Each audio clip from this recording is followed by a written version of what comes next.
I want to start something, every presentation that I make it chanting a sloka. I'm from India. I'm not even part of India, but this is in Hindi, which is our national language. So it says, Guru Brahma, Guru Vishnu, Guru Devo Maheshwara, Guru Sakshat Parabrahma, Guru Sakshat Parabrahma, Tasmai Shri Guruve Namaha.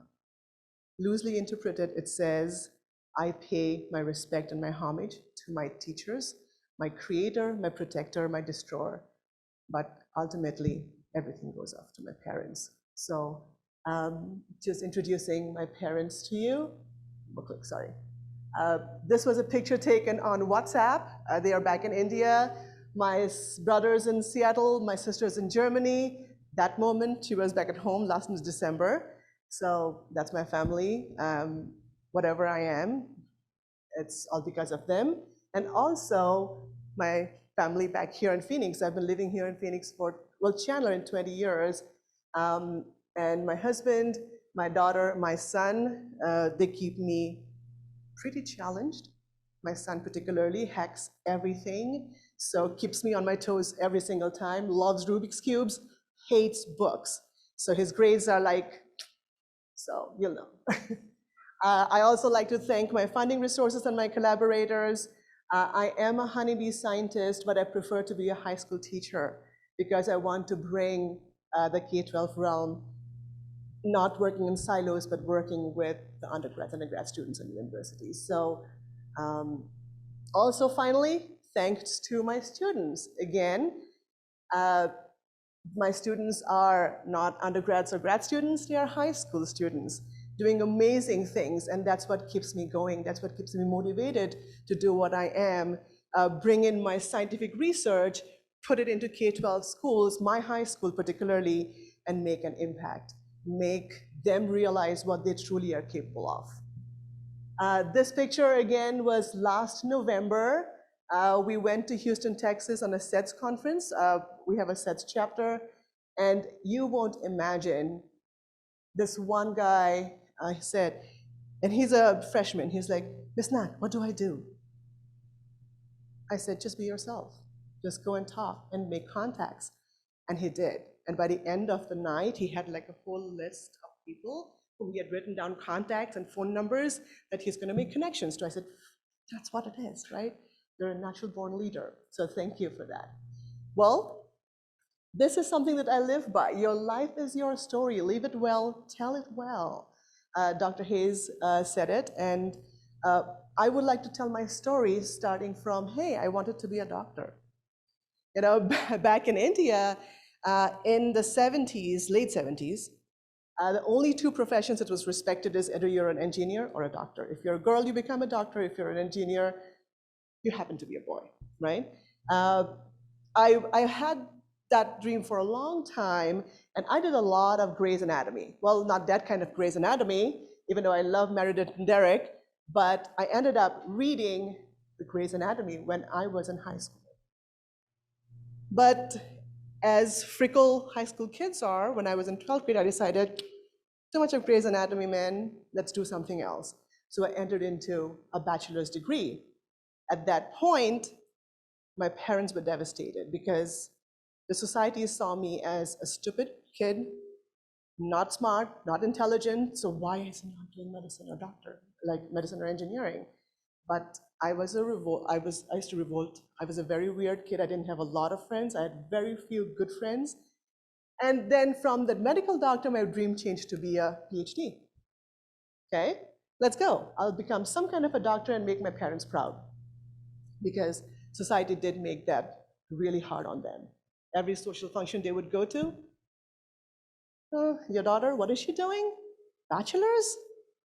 Okay, whatever. So that didn't come through either. So 2 years into the program, my professor said, I'm flying out to Germany. Do you want to come? I said, wait, what? 2014, 2016.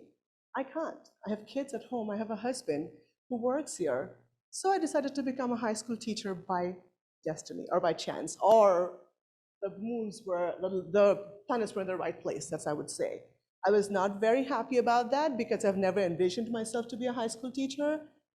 But I have to tell you, 1 year into this program where I'm teaching, it changed me. I found my purpose.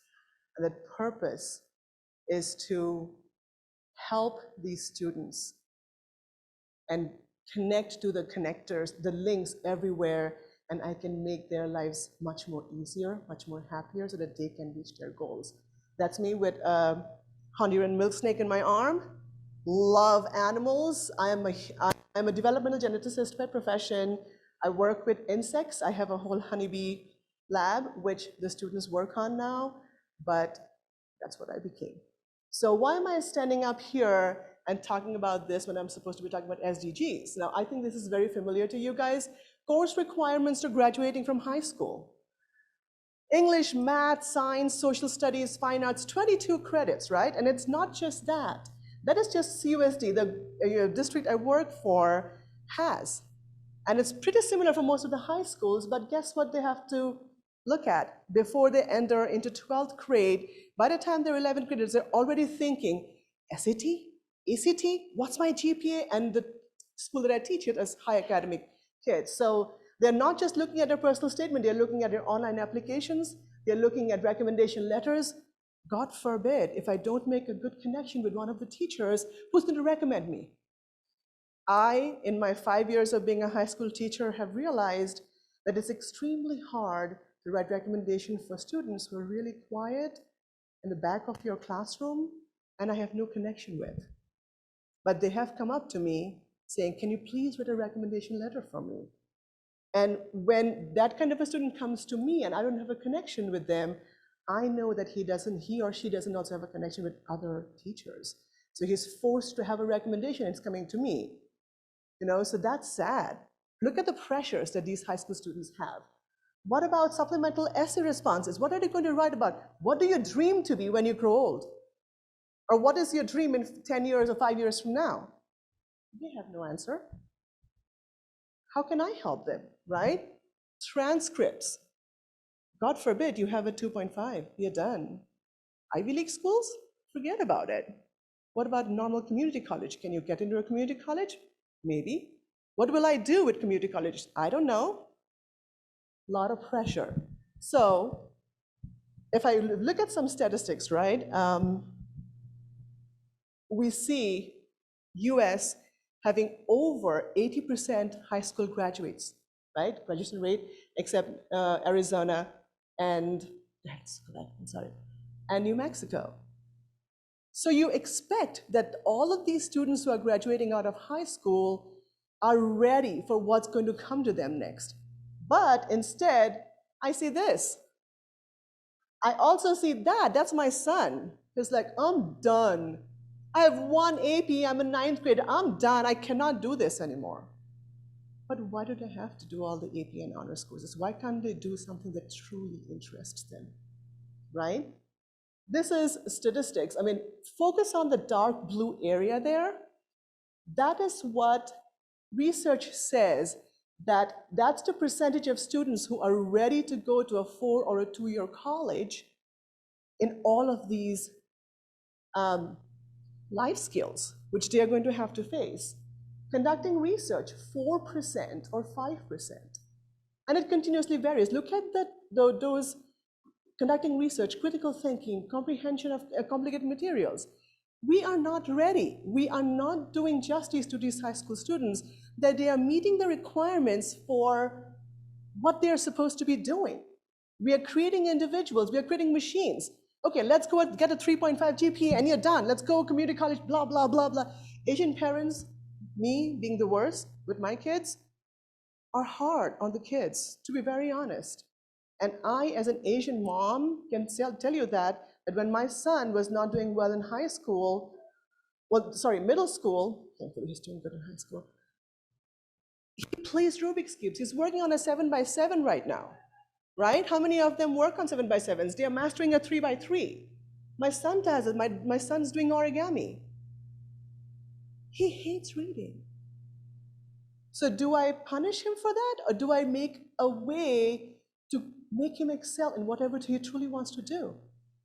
So SDG 4, I'm a author in the corporate handbook 4 for SDGs. I'm working on these handbooks that's going to be released on 2030 as United Nations Sustainable Development Goals, and SDG 4 is quality education. And it reads, ensures inclusive and equitable quality education and promote lifelong learning opportunities for all.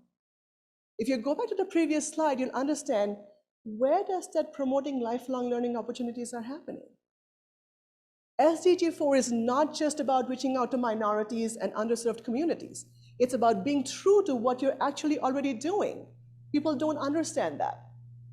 Yes, you are creating, I love state standards, I love all of this, but what is it truly coming out to? We don't know because we're not getting ready. We're not getting these kids ready for the next thing. And so for me, being a high school teacher, I personally try to bring in all of these excellence and equity rooms. I love this pictogram because it tells me what I truly want to invest in. Challenge the normalization of failure. Do you know how many people, elderly people, including me, are afraid of failure? Today, when I was coming to give this talk, I'm like, what if I freeze? What are people going to think about me? Why are we doing this? Why are we being so hard on ourselves and not being just who we are? I was telling Jess today, like, evening, let's go to Bhangra, let's dance, let's just be ourselves. Why do we have to put ourselves in this social framework where we are stressed?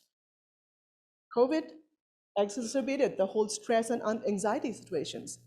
We have to let ourselves go and be ourselves sometimes, you know? Again, I'm here in an analog conference. I am not an analog astronaut. I'm not a space astronaut. I hope I'll be one day, but I'm here to build partnerships where I can motivate my students and whenever I've been clicking pictures, I've been sending it to my students. Hey, look what contact I made. See, this is a possibility. Let's think about it, right?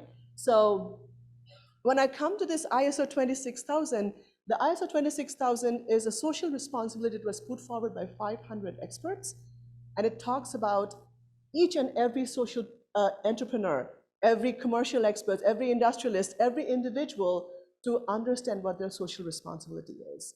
For me, my social responsibility is to reach out to my students and make them successful everywhere they go. So again, reading out from the UN SDG agenda, a world with universal literacy. Does that only mean that the students are going to be able to write ABCD 100% all over the world?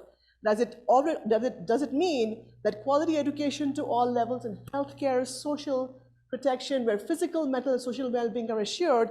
Are we doing that? Look at this huge phrase, physical, mental, and social well-being.